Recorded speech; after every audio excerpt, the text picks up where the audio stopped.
afternoon, everyone.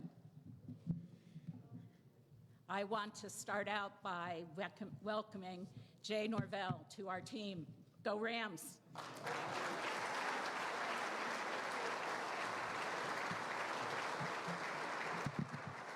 Thank you, Kyle, and thank you all for coming today. It is wonderful to see all of you here. I know that you're all here this afternoon because, like me, you are incredibly excited about the next chapter in CSU football.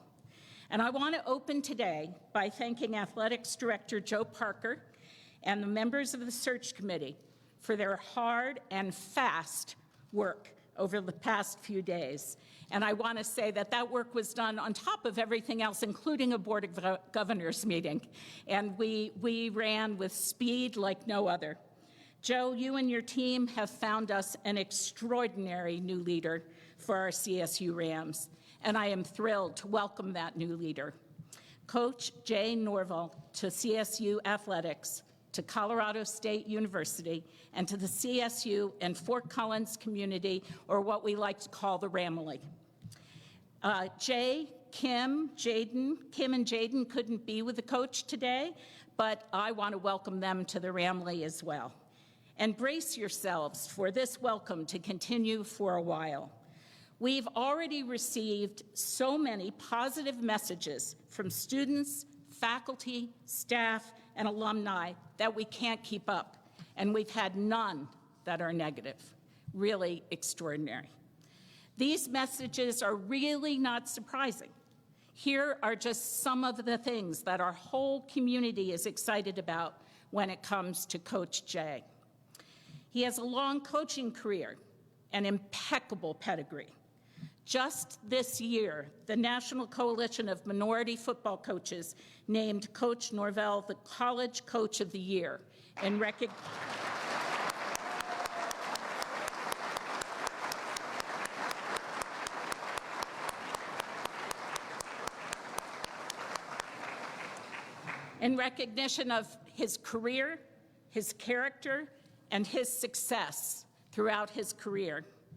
Jay, I know you will not only win games, but you will help CSU be a leader in generating a legacy of amazing, diverse coordinators and coaches, and we want to be an active part of that. And we are all here to support you and your staff in doing that. We're also excited to introduce you and your family to CSU. I can't wait to show you all of our wonderful spaces and secrets. This is an amazing place to work, learn, research, and play. And we solve cutting-edge problems and are leaders in diversity, inclusive excellence, agricultural, economic, environmental, and social sustainability. And of course, we're currently engaged in a dynamic, collaborative, courageous strategic transformation process. As we work towards bold goals on behalf of our students, faculty, staff, and larger Ram family, we know that the CSU Rams will be a thrilling and winning part of our story. And now I invite all of you to join me in welcoming CSU Athletic Director Joe Parker.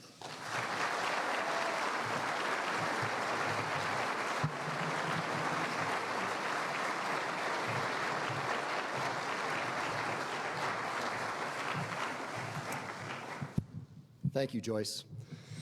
I'm going to pause a minute and just give you some insight into the leadership that President McConnell provides to this institution. She was remarkable as we moved towards this process. She exercised a high level of creativity. I so appreciate your leadership and the trust that you put in the search committee. So thank you very much.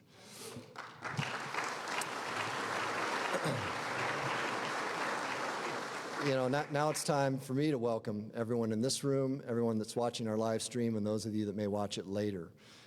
This moment is special for the university, and I also want to thank our search committee members. I'm going to ask each of you to stand up. So Steve Cottingham, where's Steve? Steve Cottingham, remain standing. Janelle Beavers. Albert Bemper, you got to step forward because you're standing right now. And so this was a group that jumped in the bunker, and Joyce trusted to find new leadership for our football program.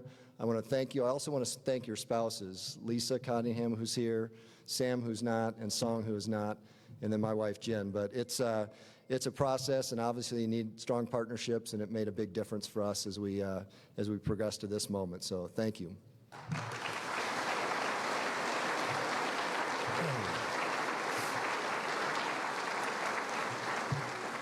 So success is usually a combination of many things, but everyone talks about the intersection of opportunity and preparation. So I want to first speak about opportunity.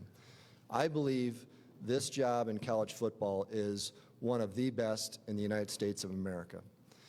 We've made a commitment, obviously, on this campus as it relates to football with this stadium, Canvas Stadium, and its multi-purpose use. This community, not just Fort Collins, but everything that comprises northern Colorado, is important to this institution.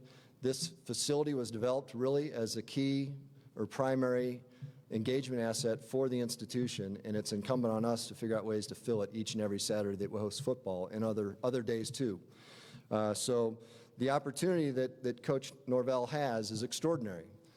An opportunity to lead a program that has great tradition, an opportunity that has great facility, or rather a program that has great facilities, great resources. So there's an opportunity, and great young men who are on our team right now. Preparation. I want to talk a little bit about Coach Norvell and what we experienced as we were learning who he is and how he approaches the game of football. What a special human being he is, and what a special coach he will be for us. He's been mentored by some of the very best, and he will talk about that, I'm certain, in his remarks to you.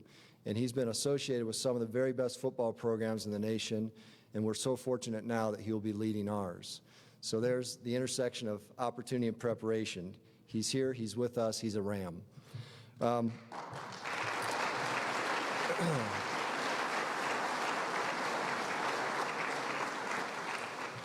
Now I want to speak about your role. You're the fans of this institution. You're the people that care about CSU in every way, all of our programs, football especially, as it relates to your interest in supporting the Rams. And we need you, right? So you're the ingredient that really amplifies the flavor of this experience for everyone. You're the straw that stirs the drink, so to speak. So we need each and every one of you to fully embrace the role that you have in supporting this program, whether it be speaking positively in the community, jumping on board with season tickets, making sure that the stadium is full. We're not interested in 1 or 2 sellouts a year. We want to sell out for each and every one of our games. So that's something that only you can play a role in. You know, we can give you that opportunity. We can invite you to that experience. But each of you, including yourselves, talking to your peer groups, the people out there, need to help us move this forward in each and every way, because that's going to be important to the overall success of Coach Norvell and this team. So I'm now going to invite Coach Norvell and Joyce back up here.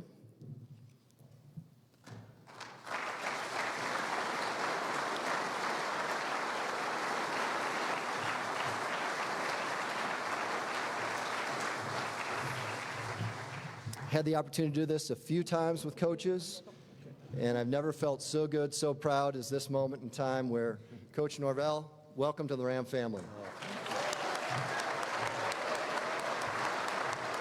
Take this off.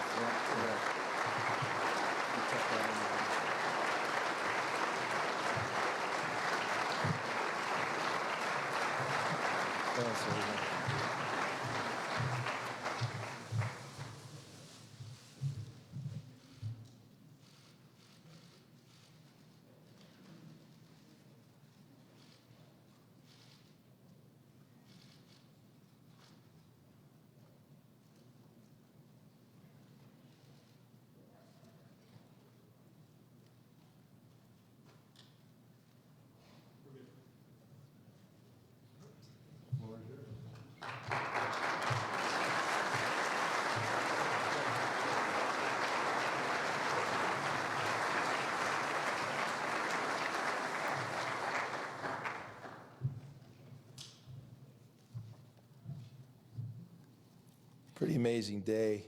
I got a couple prepared remarks that I just want to share. First of all, thank you. Thank you, Joe, for that very kind introduction.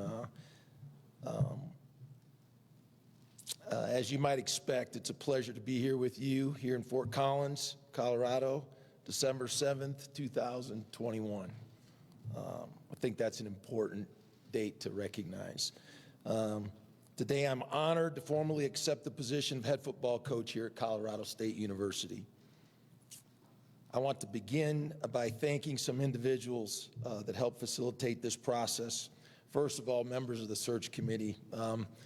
That was probably one of the most enjoyable conversations I've ever had with people, and just amazing, and especially Joe, and the way he handled that search and his communication with me was amazing.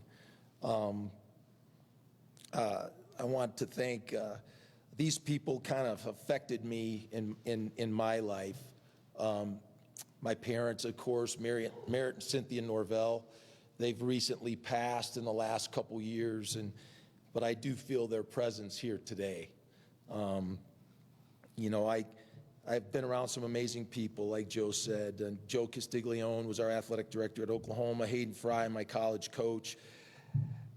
Al Davis, the managing general partner of the Oakland Raiders, was a big mentor of mine. And Mike Leach and Hal Mummy have been great to me. Tom Moore, my offensive coordinator with the Colts. There's just been so many. Bob Stoops. I couldn't name them all. I also want to thank Joyce McConnell. In the brief time that I've been able to spend with her, I've just gotten glimpses of her amazing leadership. And I think this whole institution is very fortunate to have her at the top. I also want to thank the search firm, Collegiate Sports Associates, and Todd Turner. I've deeply appreciated the class and professionalism that they've shown, and I sense they have a team of people that really made this whole process effortless. Amazing job that they did. And so my acceptance today will be brief. I do have a couple things that I want to touch on, though, that are really important. First of all, my upbringing. I'm from Wisconsin. I grew up in Madison. My parents were Merritt and Cynthia Norvell. My father played at the University of Wisconsin. I like to say I grew up in the south end zone of Camp Randall Stadium. And so I was around Big Ten football all my life. I have a younger brother, Aaron, who's 6 years younger than me. And we came up in a home with traditional values, faith, hope, love, respect, hard work, dependability were all the factors that were in our home. And I'm really fortunate that. I attended Memorial High School in Madison, Wisconsin, very proud of that. And I was a good student. I was involved in football, basketball, and baseball, but it was football that I gravitated. In terms of my former education, I'm proud to stand here before you as a former student athlete. I am a product of the student athlete experience and think that's very valuable for all of us in this community and around the world. In college, I played for Hayden Fry, who was a Hall of Fame coach, and had an amazing group of assistant coaches. I earned my Bachelor of Arts there, and I remained active and involved in both personal and professional development.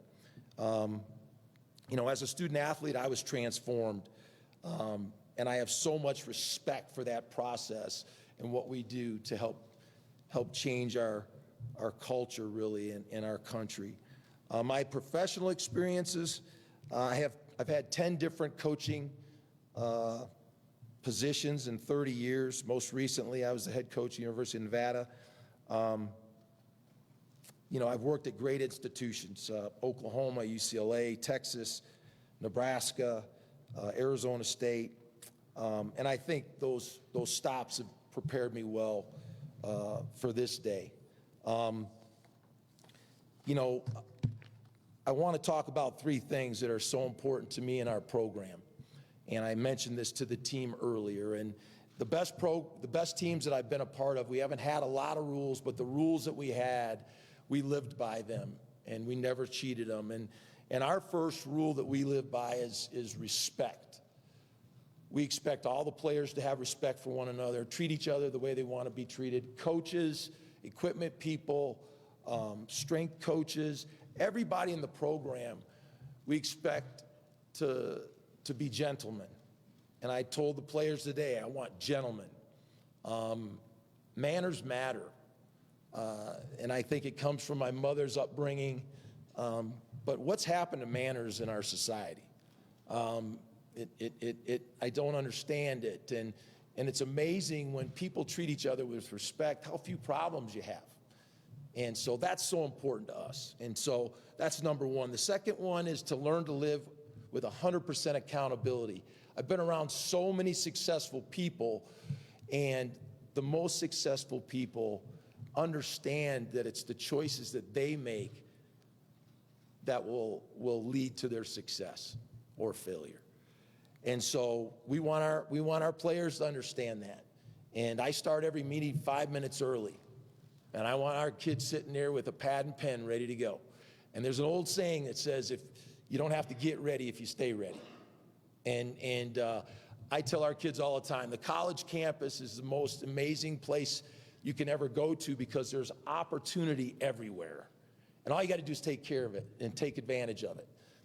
And so we want our kids alert and ready for their opportunity. It's so important. The third thing is good old-fashioned hustle. And we all know what it looks like. And we want our kids to hustle in the classroom. We want our kids to hustle on the practice field. We want our kids to hustle in the community. And, there's another old saying, a train that's on the right tracks will still get run over if it doesn't do anything. And so you have to put some work into your plans. So those three things, respect, accountability, and hustle, are what we build our culture over. And it's served us very well. And I told Joyce and Joe, I read a great book recently called The Culture Code, and the very first line in that book was that the word culture comes from a Latin word cultus, and it means to care. And so the most important thing in your environment is to have an environment where the people in that environment know you care about them. It's a safe environment. And once they understand that, boy, can they really start to gravitate and listen to the things that you're trying to say. But that has to be established first, that you do care. And, we'll assemble a staff of coaches that have spent their whole careers helping young people. It's so important. What's our team going to look like?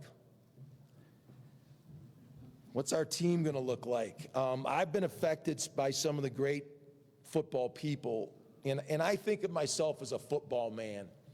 And I know we're in Broncos country, I get that, but I worked for Al Davis, and he was unapologetic about building his program into the very best, and he would go to no lengths to make sure his team was the best. But one of the things that I learned from him was obviously to get the very best people, and it really helped form my philosophy about building a team. And so number one is the vertical passing game. I'm an offensive coach. I just believe you got to have an attack mentality to get the defense to respect you. And the only thing they'll really respect is if you try to run by them. And so it's one thing to say that. It's another thing to have the players that can do it, okay? But you got to practice it, and you really have to make it part of your philosophy. And so we love big receivers, tall guys that can run. We love strong-arm quarterbacks. And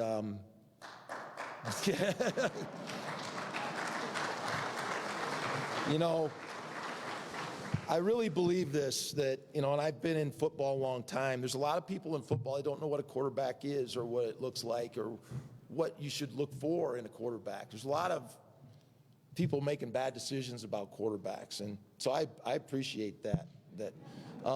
But what we look for in a quarterback is, number one, intelligence.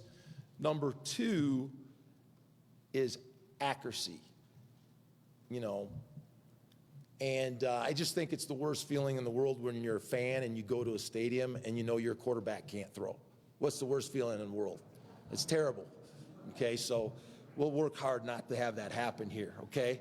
But the third thing is passion for that quarterback. And so that's important. So the vertical passing game's number one. Number two is we love big players. We want to get big. We love big linemen. We love big receivers. We'd like our receivers to look like a basketball team. Guys that are walking around with great height and range. And if we spread them out, match them up, it's going to be very difficult for defense to match up with us. So we'll work real hard on that. We're doing that as we speak. The third is championship defense. And it's very difficult to win in any team sport if you can't stop them from scoring. Okay, so we want a defense that's going to rush the passer. The passer must get hit. The quarterback's got to get hit. And we want to play bump and run defense. We want to take the air out of the coverage. I believe that there's not many good quarterbacks in college football. And so why would you give them any room to throw? Play tight coverage, take the air out of the defense, and make them earn every catch.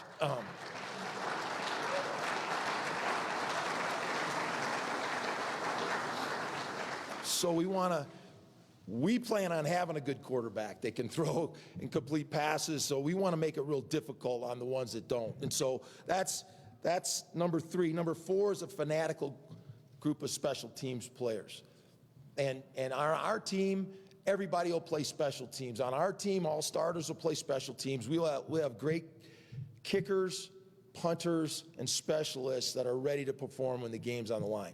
I just believe that's really an important formula of winning football.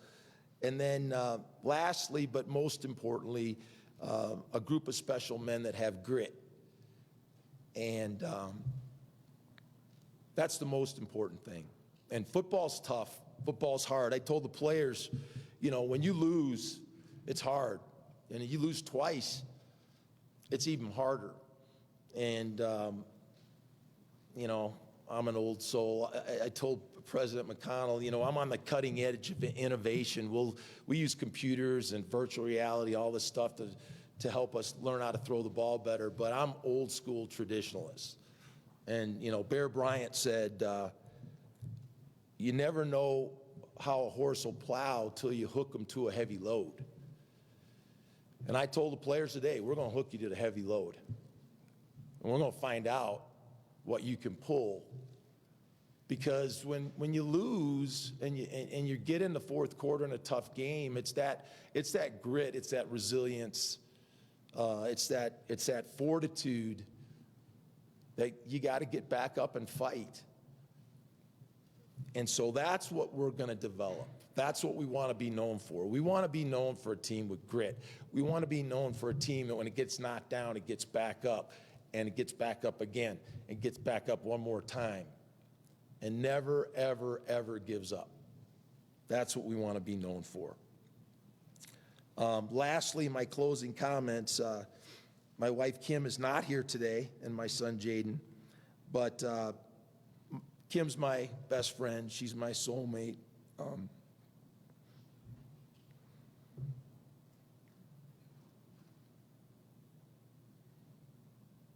She's the most important person in my life. And we are very proud to make your home our home. And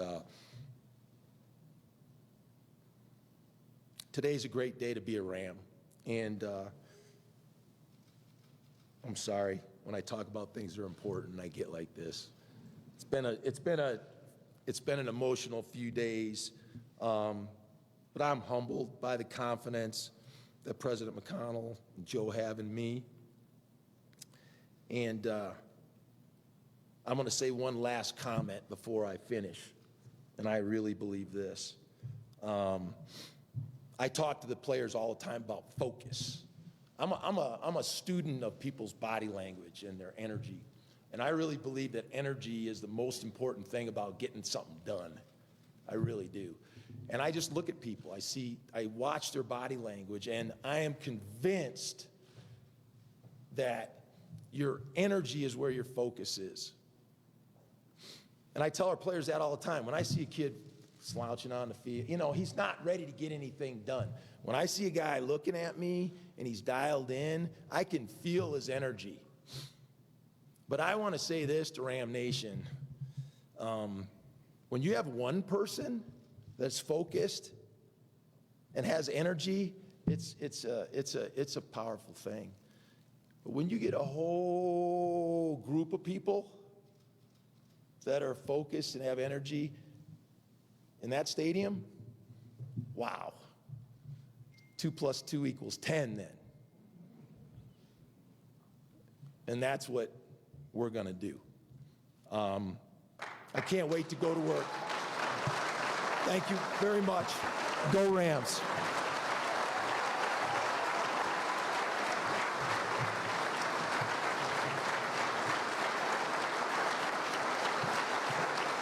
All right, and thank you to Coach Norvell. We'll have Joe Parker come on back up to the stage.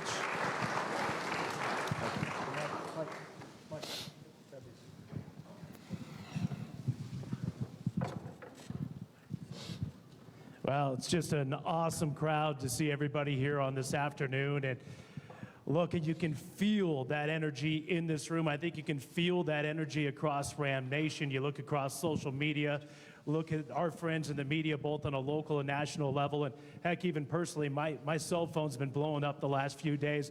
Everybody is excited about Jay Norvell coming here to Colorado State.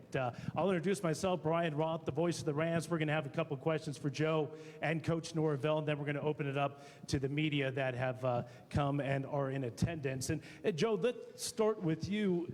I mean, this has kind of been a whirlwind. And here we are on Thursday of last week, and you announced there's a change of leadership in the football program. 5 days later, we're sitting here at the Iris and Michael Smith Alumni Center. Take us through what the last 5 days were like. Well, they've been busy days, I'll tell you that. I mean, it's, but no, Brian, I mean, it was, you know, I kind of alluded to it a little bit in my remarks. I mean, we, you know, takes great leadership, you know, kind of outlined a plan to Joyce. She accepted it immediately. We put our team together. I think the first time we got together was Friday afternoon, if I'm correct. Is that right, Janelle? And we went to work. You know, we engaged CSA, which Coach had mentioned, and they do a great job, you know, really kind of helping you stay focused. And I think we started our first interviews on Saturday, and we wrapped up on Sunday, and recognized early on the process that we wanted to zero in, focus in on Jay. I think everyone can see why. That's where you should applaud right now.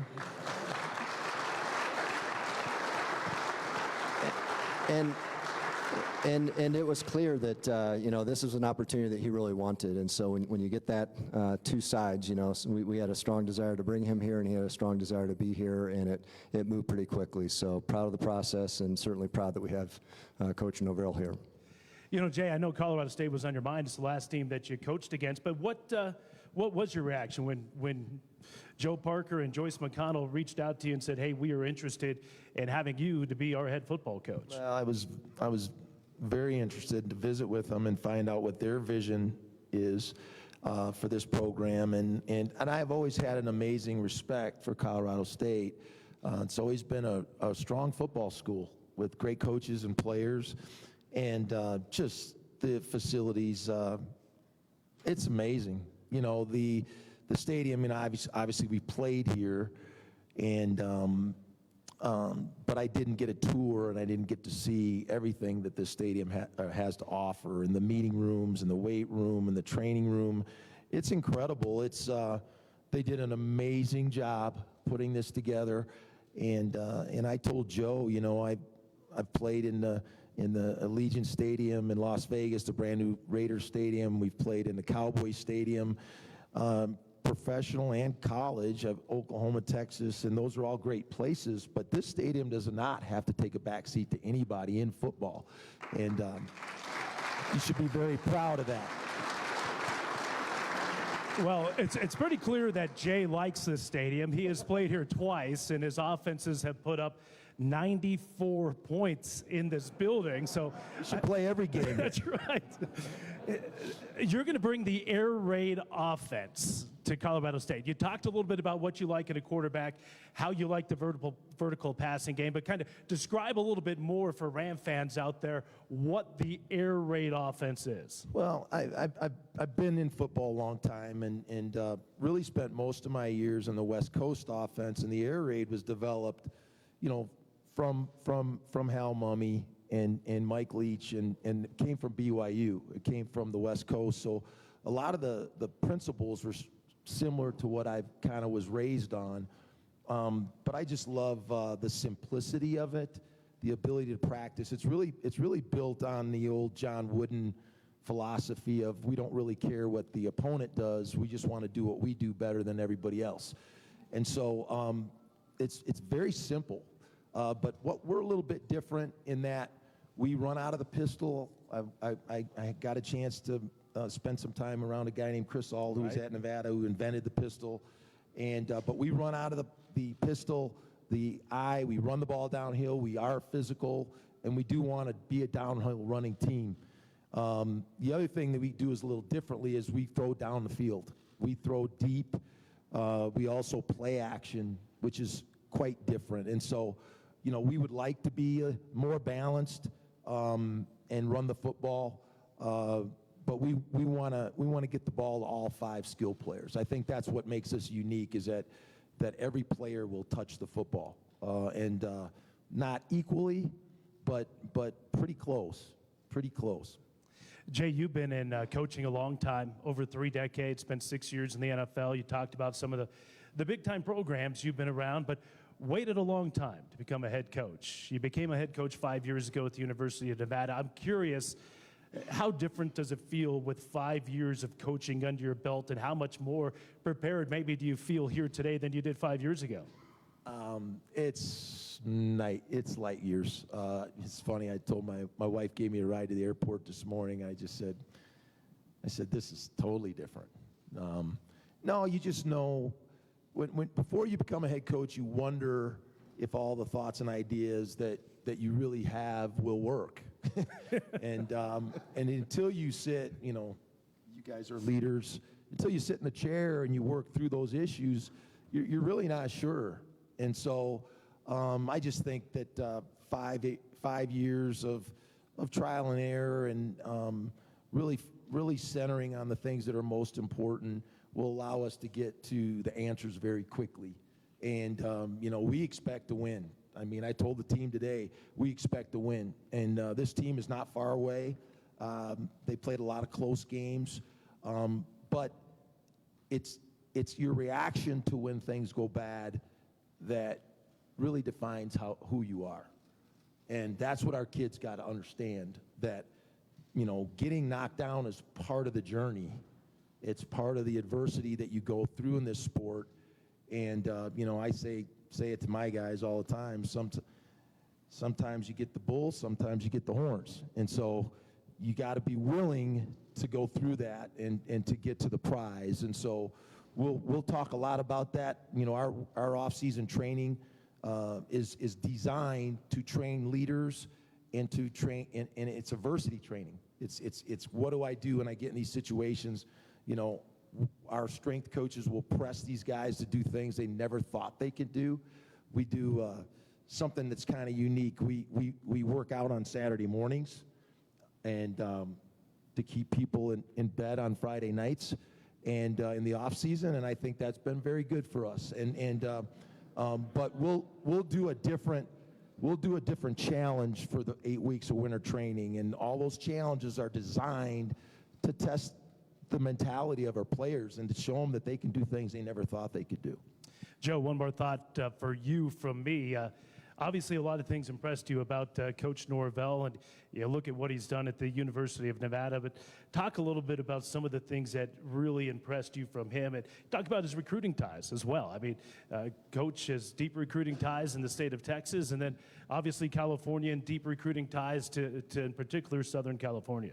Yeah, there were so many things that stood out about Jay that attracted me to him as a leader. Probably first and foremost is just the intellect and enthusiasm that he has for the game of football.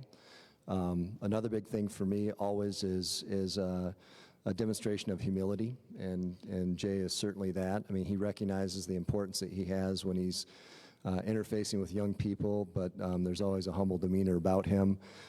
He's a great communicator. I mean, that came through, we were doing all this virtually, and, that's always seems to be a challenge, I think, but boy, you could really tell that he has a passion for communicating and very succinct in the way that he expresses his thoughts and ideas, and I thought that was something that would really carry with the team.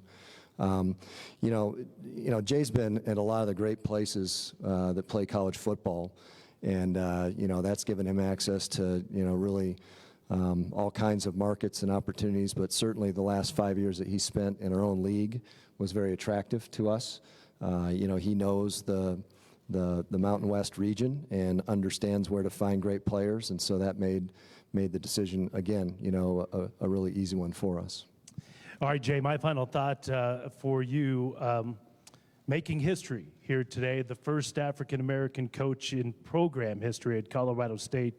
What goes through your mind when I say that? Just very, very humbled. It's kind of a family tradition. Really, my father was a great man in the industry of athletic administration. My father was the first African-American athletic director at Michigan State and was there when Saban was there and Tom Izzo. And I think he hired those guys, didn't he? yeah. And my dad really had a heart for mentoring, and he mentored a lot of the top African-American coaches that are coaching today, James Franklin, David Shaw, Mike Loxley, Mel Tucker, all those guys my dad kind of mentored, and so I have a real heart for that as well. I want to see more people get opportunities, young people, more diverse candidates, more diverse head coaches, and I really think that's important, and I want to be a positive influence on that happening. But I'm very, very excited about that, and I think this is also a big step. Well, Joe, I want to say congratulations. Great work to you and your staff. And to head coach Jay Norvell, welcome to Ram Nation. We'll now open it up. Questions from the media. Just raise your hand, name and affiliation too, please. Hi, Coach. Why is this not a parallel move? What makes this better than a parallel move, and why? Why is it not? Why is this not a parallel move? What makes this better than a parallel move? What makes this better is the resources of the football program. And as a coach, I grew up in the Big Ten. I grew up watching Big Ten football. Football is really important when you grow up in a town like Madison, Wisconsin. It has a weight in the community. Camp Randall's like a cathedral. It's been for decades. I was in my father's basement cleaning out all his old boxes, and you see everybody showing up on Saturday, and they're in the stadium. And this place supports football. This place is committed to football, and this place wants to have a winning championship program. And I looked at this place, very similar to Cincinnati and the top group of 5 programs in the country. I think that's the type of support we have here, and we have very high goals because of that. And so I'm excited about that. I've embraced that. I've coached at some of the most intense places in all of football. I've coached at Oklahoma. I've coached at Texas. I've coached at Nebraska, UCLA, and so high expectations kind of comes with the territory. And so, but I'm excited. I'm really excited about the opportunity we have here. We were talking about personnel and recruiting. The University of Nevada, our first class is just graduating, but we have 3 players that are invited to the Senior Bowl. Romeo Dubs is a kid from Jefferson High School in east of Los Angeles. He's a wing T quarterback and became one of the best receivers in this league. He's been invited to the Senior Bowl. Cole Turner, 6'6" tight end. He's been invited to the Senior Bowl. And then Carson's going to declare, and he's our quarterback, and he'll be invited. So that'll be 3 from the same school. We only had 7 in our school history, and we have 3 in 1 year. Kids we recruited. We're going to have much easier time bringing those types of players here, okay, when we show them these facilities and the support that this program has. So I think we're going to be turning people away at this point. So I'm really excited about that. I think we will really help our recruiting, and we can't wait. We're on the road now. We're talking to guys. You know, as I've been sitting here, my phone's buzzing off in my back pocket, and recruits are calling right now. So really excited about that. So it's not a parallel move in that regard, and to me, it's a major upgrade of support. Hey, Jay, Kyle Fredrickson with the Denver Post here. Two-part question for you. Do you plan to be the play caller for the offense, and how have you grown in that role? And also, with recruiting and geography, what are going to be some of your first goals in attacking that? Yeah, we're putting the staff together right now. We're going to bring several of our offensive coaches. I'm not going to name a coordinator, and I've been calling it for the last 3 years, and I've called it at Texas and UCLA and different schools that I've been at. So I will function as that play caller. What was the second part? Just with recruiting and geography, what are your first priorities? I think we already recruit the footprint that will fit here at Colorado State. And I'm going to also look at some history. I think it's important to look at the history and see where, you know, one of the things I did at Nevada is I looked at every player that was went into the National Football League from the school, and we dropped anchor in those places, and we'll do the same thing here at Colorado State.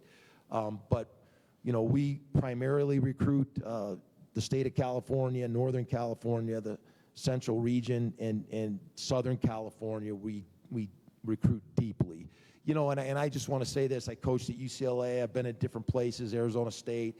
People don't recruit Los Angeles the right way. Most people are from out of town, and they get stuck. Don't give them the secret. I'm not going to give them the secret, but we know we have people from these places that live there, and we'll I appreciate that, Joe. We'll be deeply immersed there. The other places we recruit are we recruit Colorado. We've been recruiting Colorado since our time at Nevada. Utah, Washington, Oregon. We'll also recruit Arizona. We have really good players from Arizona and the state of Texas. We got several coaches that are from the state of Texas. I recruited there when I was at Oklahoma and Texas. We know the state. We know the coaches. And so that'll be big for us as well. And we'll go back east when we have connections. We'll go south when we have connections. We've had good players from Florida and Georgia and Alabama. So we'll go anywhere where there's players and we have a connection, but primarily it'll be West Coast footprint. Kevin Lytle, Colorado. And question for you, Joe.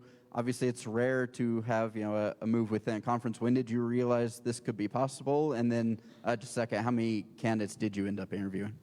Yeah, fairly early on, it seemed like there was developing mutual interest, so that made it pretty easy to start zeroing in.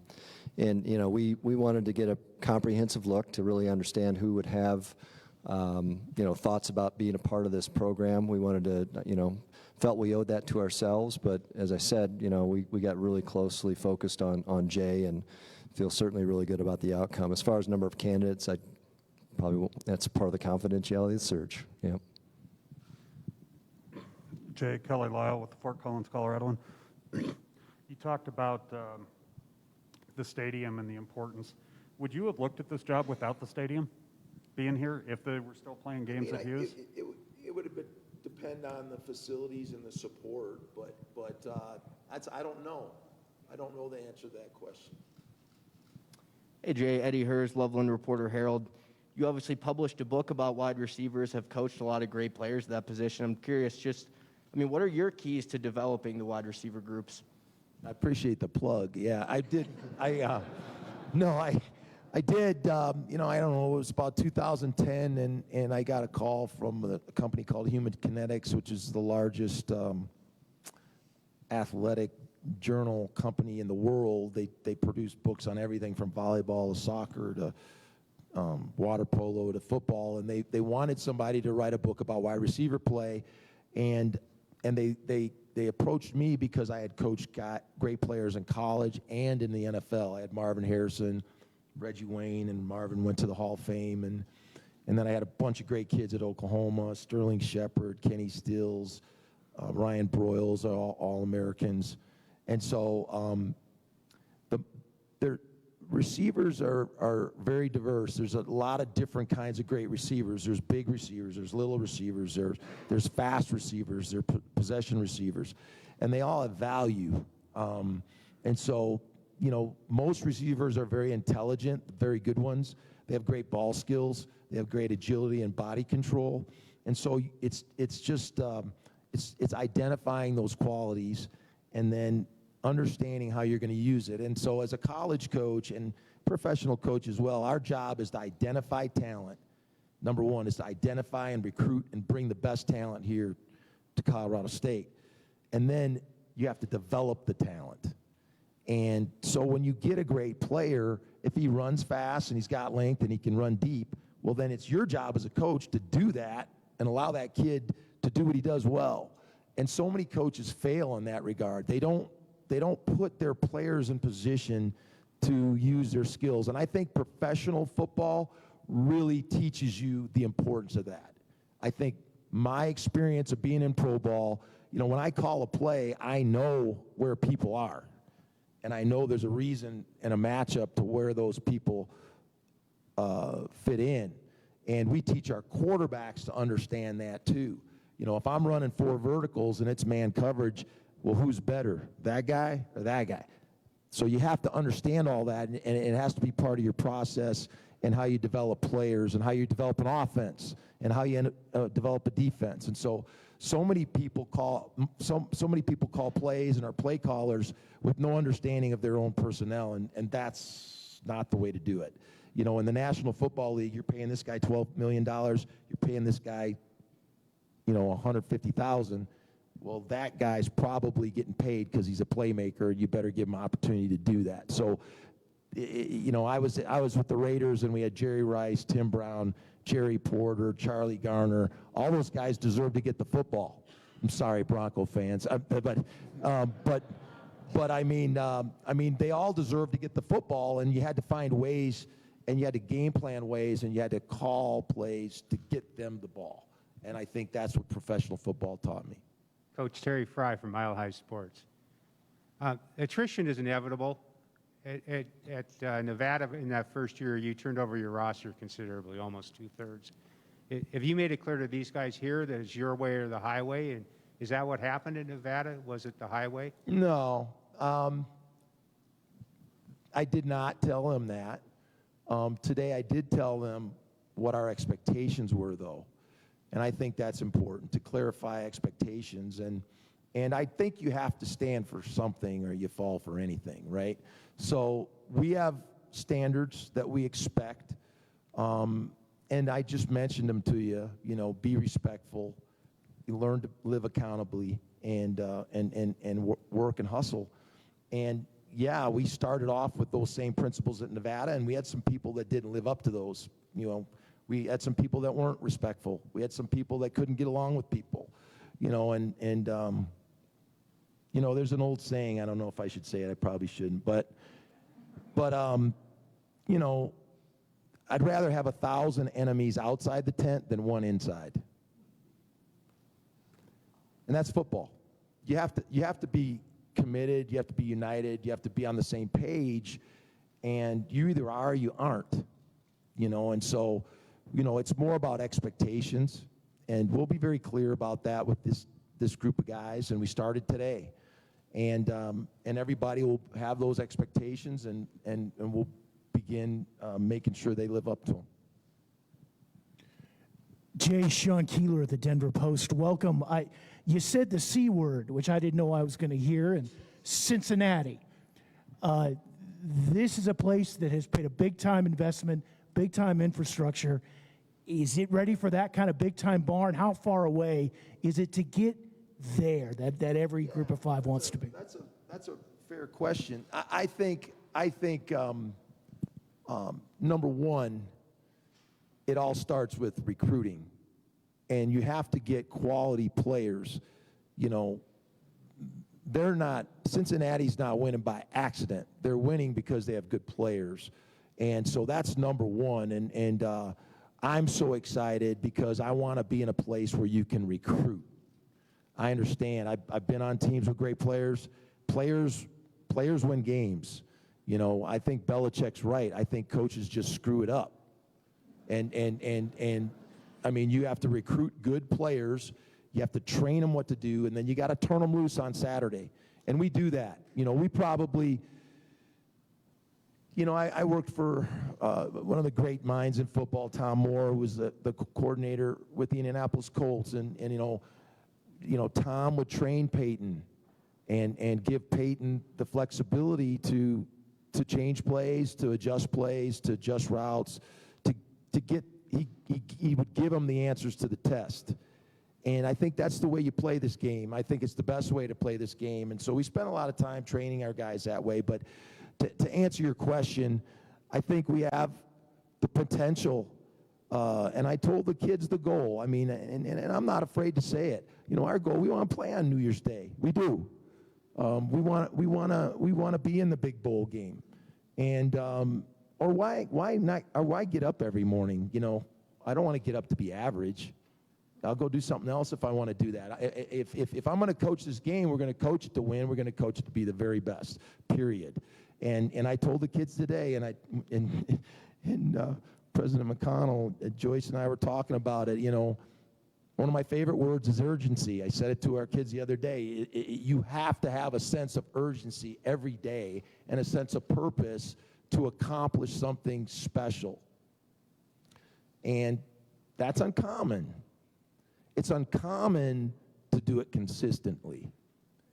You know, many kids have the energy and the focus to do it once or twice or for a couple weeks, but to sustain it and do it for 3 months is unique. You know, and what we told our kids this year, I mean, 7%, I believe it's 7%, you guys remember, Jordan? 7% of the teams in America become champions. And so what does that mean? That means you have to practice at a 93 percentile, probably 94 to give yourself some error every day for 3 months. You have to have A practices every day for 3 months. That's hard to do. And that's why people don't do it very often. You know, and so, yeah, Cincinnati's a unique group. They're uncommon, but they also give you a bar and a standard to work towards, and I think that's something that we want to work hard to accomplish, and it's certainly a goal of ours. We want a team that wins. We want a team that goes to bowl games every year. We want a team that competes for championships every year. And I told the team we expect to do it next year. We expect to compete and win next year.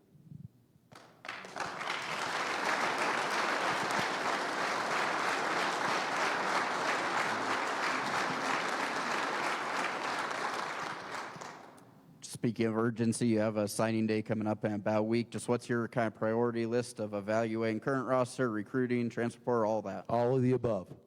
Yeah, all of the above. And we have some knowledge of the roster already from playing against this group, and we need to take a deeper dive, obviously, in really understanding the players on the team, the strengths and weaknesses of the team. Certainly, for what we want to do, we need receivers, and so we can never have too many. And we want to put 5 great ones on the field along with a running back.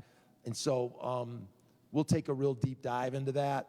We're currently talking to players. We've been recruiting players already. We're evaluating the current commitments. You it's just the nature of college football. It's changed so much. This time of year is really, there's a lot of changes. And so we have to be able to manage that, look at that. The transfer portal really changes things. And you have to be careful with the transfer portal. It's not an end-all, be-all. Most of the transfer portal players don't work out. And so you have to know the kids. You got to understand the background. You have to have history with them. And so, but we'll look at every avenue to improve this team. High school players, transfer players, junior college players, and then the portal as well. And so, we're in the, we have a few days. We have one more weekend. We plan on having kids on campus this weekend, getting to know them and having them get to know us. And then obviously we'll work over the break and in January to finalize this class. And there's still time. Sometimes it's important to take your time. And I think that's what experience has taught us. There will still be a lot of players available after this early signing period. And with the transfer portal, a lot of good high school players get overlooked. And so we want to make sure that we do a great job of evaluating them. All right, that's going to wrap it up for the Q&A. How about one more round of applause for the 24th head coach at Colorado State, Jay Norvell.